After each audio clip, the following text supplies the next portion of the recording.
Greetings and welcome to Retrospect. I pose a question.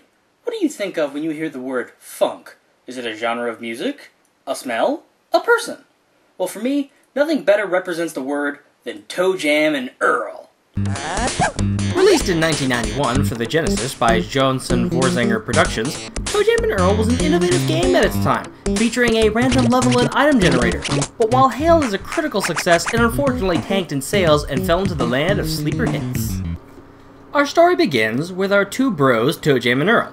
Taking a cruise through space in their souped-up ride, Earl decides he wants a crack at the driver's seat. Upon taking the wheel, Earl decides to invoke the spirit of W.C. Fields and drives like a massive drunk. He hits a meteor and lands, but where else? Earth. And so our heroes are left with no other choice than to go on a journey to scrounge up what's left of their ship to escape, all while trying to survive these strange inhabitants that live on the planet. You first start off deciding whether you want to play single or two-player, and if won, play as either Toejam or Earl. Toejam moves a little faster than Earl, but Earl has more health, so it evens out. You then select whether you want a random or fixed world.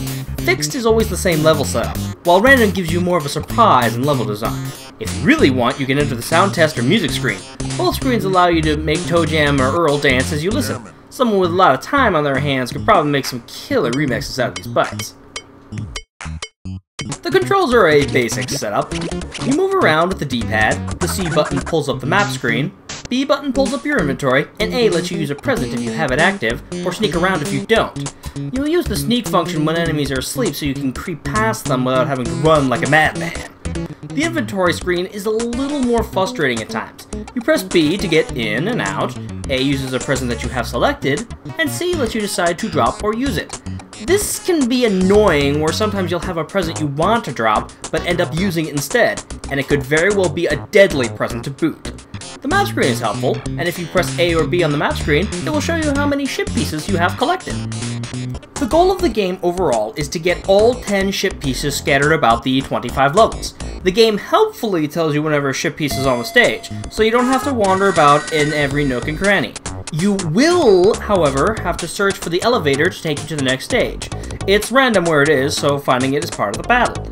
As you look for the elevator, and if there are no ship fragments to be found, survival is your main concern.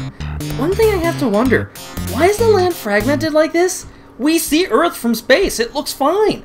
But when our two heroes land, it's all just chunks of land that float. What happened? Did 2012 come true? Did Deathwing visit?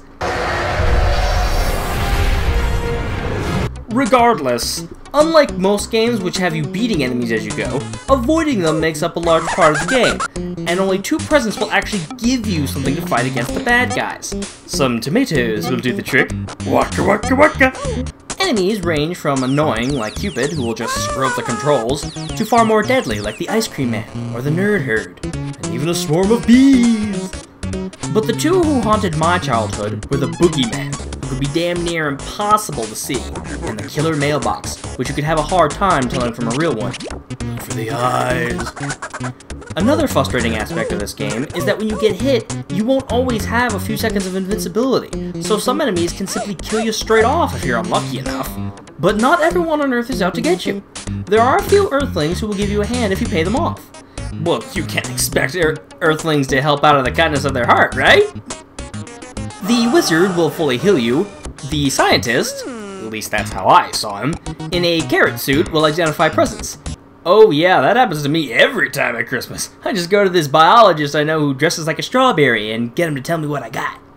There's also the opera singer. When this fat lady, it really is over. For them! She destroys any enemies on the screen, and she'll even follow you around. But she's really slow, so it's not really worth it. There is one more figure who can be a bit of help, but he's a wild card. The one and only Santa Claus! Donning a jetpack like the Rocketeer, Santa will be rummaging around in his sack of goodies. You have to sneak up on him very carefully. If you do, you can get up to 4 presents out of the jolly old elf. Also, you can use the mailboxes to order presents if you need some, and have the spare cash. The environment can either be a good friend or a great hindrance. The landscape changes with each random game. You can sometimes get rows, make you go faster, or meet quickstand, which slows you down to a crawl the longer you're in it. When you hop in the water, your life bar doubles as your air meter, which can be a major pain. There are also hidden paths that open up when you stand in a certain place. If it looks like you have to get over there, there's probably a pathway yet to be discovered. Presents and food are scattered about for you to find. Some food is good for you, and others are questionable. If you ever hear a phone ringing, try and find the phone. Hello? If you hang up, I will kill you.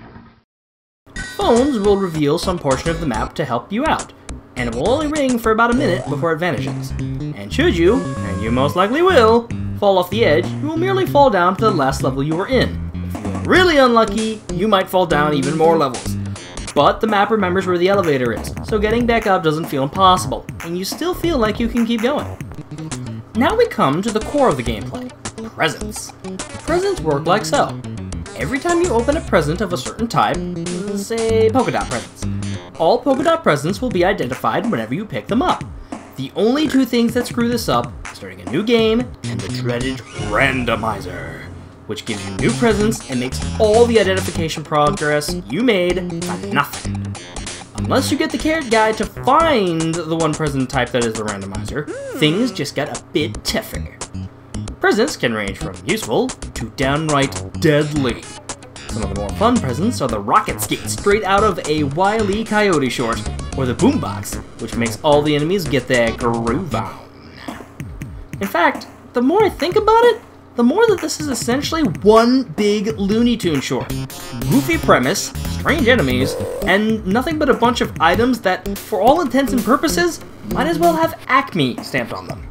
The present that affected me the most were the ones you started out with, the super high tops, which make you go faster. As a kid, I saw this and thought to myself, if I get some high tops, I'll go fast like Toejam and Earl. But like so many things, it turned out to be a hollow lie. Fine! Regardless, as you go about the game opening presents and exploring the map, you earn points. If you earn enough, you gain a rank, which gives you additional life in order to survive. Music is one of the game's highlights. There are 6 tracks in all, and each one a unique and funky beat. Quite a few I found myself humming during the day, particularly the theme song. Sound effects are appropriate, screams and pops and other cartoonish sounds are not out of place. Graphics are very bright and colorful, but otherwise standard, but what we're given is still quite good. One of the mainstays in this game is the 2-player mode. 2-player works as thus. As long as both Toejam and Earl are on the same screen, whenever one opens a present, the other will have it as well. This also works with any points gained from presents or exploring. And when both Toejam and Earl meet up, you can do an awesome high five. But this isn't just for show. This actually averages out your life bars, so you can give a friend a helping hand. Should you get further apart, you'll go into a split screen, and while this does allow you to cover more ground, both points and presents are gained individually. It is up to the player to decide whether they want together as a team to find all the pieces, or just make it a free-for-all race for who can find the most pieces first. So that's Toejam and Earl, a little-known gem that never really got the recognition it deserved. It was made for co-op in mind, so if you have a buddy, this one's a definite. You can pick it up in the Wii Store online. This has been Retrospect.